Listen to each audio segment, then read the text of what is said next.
this era of participatory media? I mean, could you describe what this involves? One way to do it is to think of it in terms of what it is no longer. So what it is contrasted with. The era of mass media, we're familiar with it. We're so familiar with it, we no longer think of its main sociological features, which are, it is by nature one way from a media company to an audience. That audience is likely to be large and passive. It is presumed to be passive. It cannot talk back.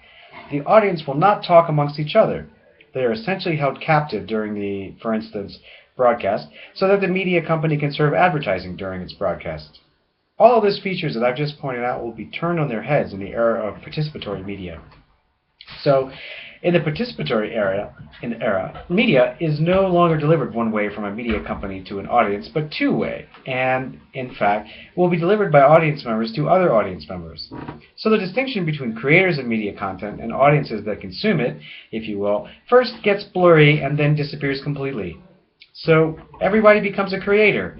Everybody is still the audience, and what happens then is, instead of media being delivered as a sermon or a lecture, it becomes a conversation among these people in the audience, which is why the survey is called Among the Audience.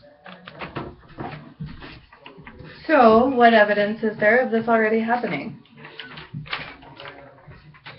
It is happening first among younger people, teenagers especially, in America, in South Korea. This is a matter in some ways of culture and habit, of text savviness.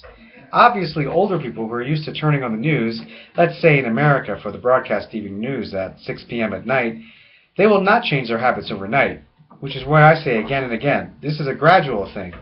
But if you look at younger people, they already have their blogs. About 60% of American teenagers have created content this past year already in 2005. So they have video blogs, podcasts. Hundreds of thousands have contributed to Wikipedia. Hundreds of thousands more contribute to smaller wikis in their companies or in the universities or their high school. These are all ways of contributing, getting media baths and conversing with each other in these sort of organic communities that happen. So this is all around us. And for older listeners now or older readers of the survey who are skeptical, as I, by the way, myself was when I started to research, the best place to look is younger people